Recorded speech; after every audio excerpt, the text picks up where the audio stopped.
stage.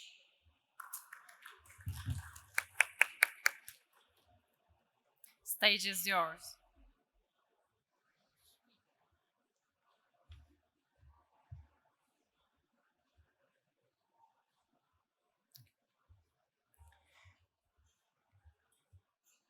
Merhaba, it is indeed a great pleasure to be invited to participate in this Intercore Robotics Open House event. I'm Shorijo NIWA from OECD Shipbuilding Unit.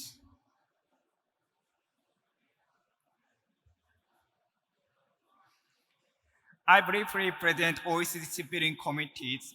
I'd like first to highlight that Shipbuilding Committee is one of the oldest OECD legal bodies, and it was established in 1966. The Shipbuilding Committee, SBC, is the sole international platform to exchange views on economic and policy developments in shipbuilding and related sectors.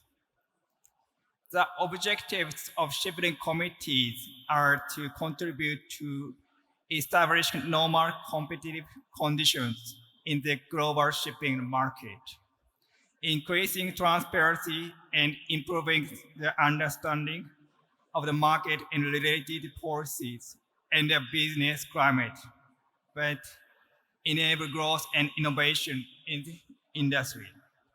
The Shipbuilding Committee has 14 member states, and the EU, representative 42% boosted production in terms of GDP in 2024.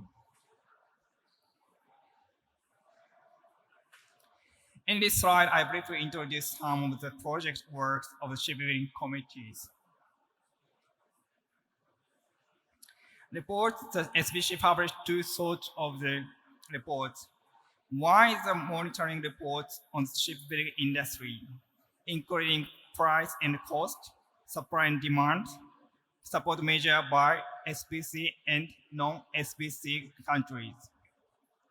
The other is topical reports on the latest trends in key aspects of the shipbuilding industry, decarbonization and digitalization, maritime equipment, and so on, and export credits for ships, SSU.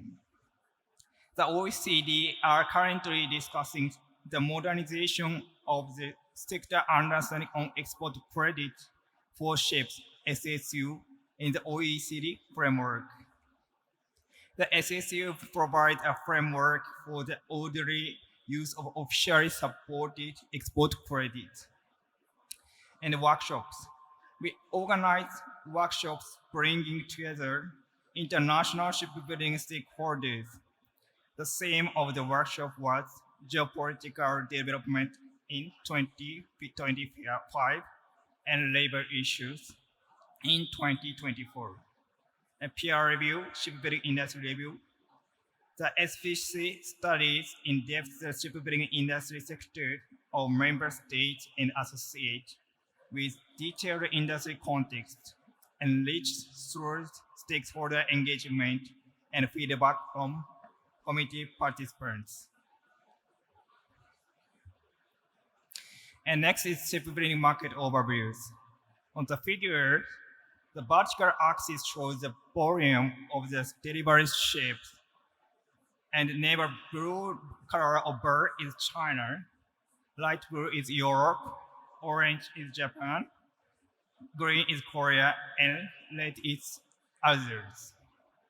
In 2025, shipbuilding production reached a decade high with 45.9 million CGT.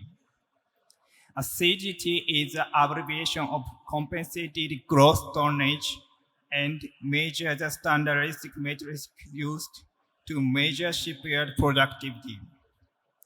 For instance, in general, even if the ship is the same size, the CGT of bulk carrier is smaller than that of LNG carrier due to the difference in the complexity of the ship construction process. The global share on the delivery basis in 2025 is China with 51%, followed by Korea with 27% and Japan 11%. On the other hand, in the global order book, the volume reached 181.1 million CDT as of January 2026, and the share of China represents 62%. Regarding the alternative capable vessel segments, such as dual fuel ships, the share reached 10% of the global fleet and nearly 50% of the global order book. The major trend of dual fuel is LNG. LNG dual fuel ships leading 80% of ordinary fuel capable vessels in service and 71% on order. China's position in global shipbuilding. This figure shows the development of China's share in global shipbuilding composition since 2000. China dominates shipbuilding production. China has dominated over half of global production since 2023 and reached 62% of the global order book. The top three ship types in China's order book are container ships, bulk carrier, and tankers. Regarding the alternative fuel ship capable ships, dual fuel ship segment, China already represents 23% of the deliveries, but it holds 55% of the dual fuel ship order book. And next slide shows the top 10 shipbuilders in 2025 on CDG basis. CSSC, China ranked top, followed by the three Korean shipbuilders, HD Hyundai, Alpha Ocean Group, and Samsung Heavy Industry. Of the top 10 shipbuilders, 5 shipbuilders were Chinese, 3 shipbuilders were Korean, and 2 builders were Japanese. The 7th ranked Imabari Shipbuilding had acquired the 10th ranked Japan Marine United in January 2026 to foster global competition. Robotics in the shipbuilding industry. The adoption of robotics technology in the ship construction process is limited. According to the press release and news reports, arc welding cobots, collaboration robots, grading robots, and autonomous mobile blast and paint robots have recently been introduced in a few shipyards. A possible reason for the limited adoption of robot technology is that the shipbuilding market has recovered in recent years, but was sluggish for a long time after the financial crisis. However, this robotic technology and process have the potential to alleviate skilled labor shortage and provide the health, safety, and environment benefits. Challenges in the shipbuilding industry from Shipbuilding Industry Review Report. The shipbuilding industry faces a shortage of workforce, skilled workers such as welders and young talent, and competition with other sectors for the workers. For instance, Korea and Japan's shipbuilding industry were indicated to be facing an aging workforce and used inflows continue to fall. And Croatia and Italy's shipbuilding industry face the labor shortage.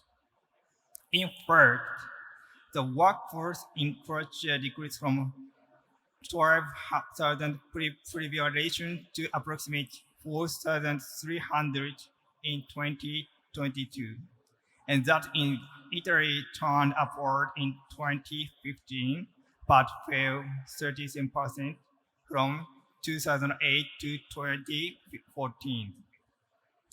The shipbuilding industry faces aging workforce as a share of 50-year-old increased from 31% 2011 to 40% 2021, as well as the competition with other sectors for the workforce. On the other hand, the Philippine shipbuilding faces the necessity of rehabilitation and upgrade in the main shipyard facilities with approximately 66%.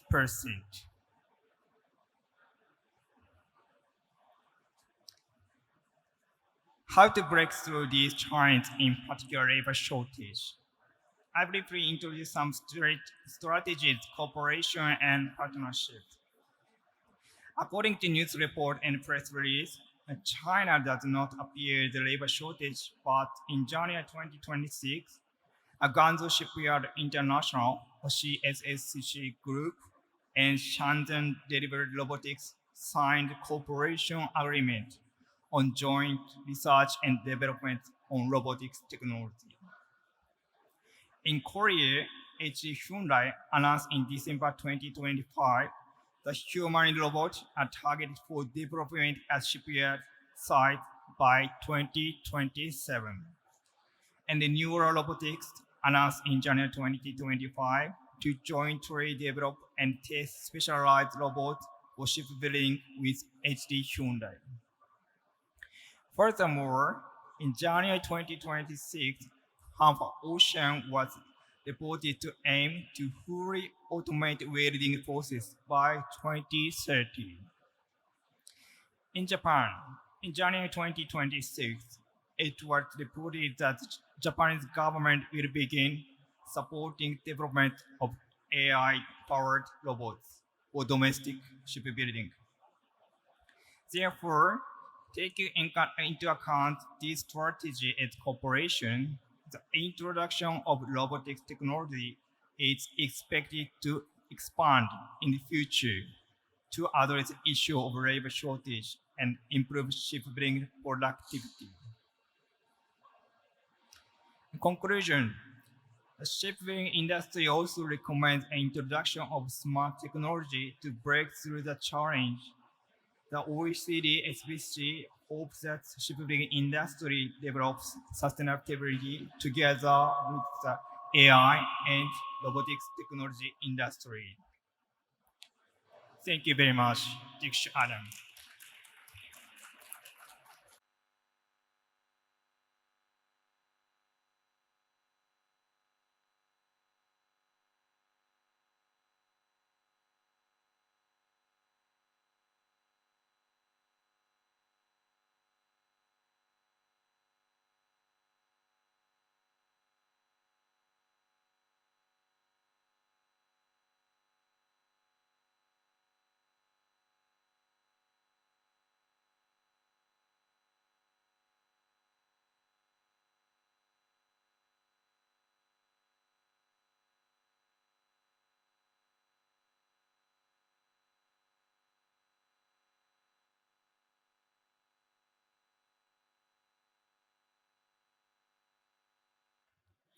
Thank you, Mr. Niwa, for sharing your presentation.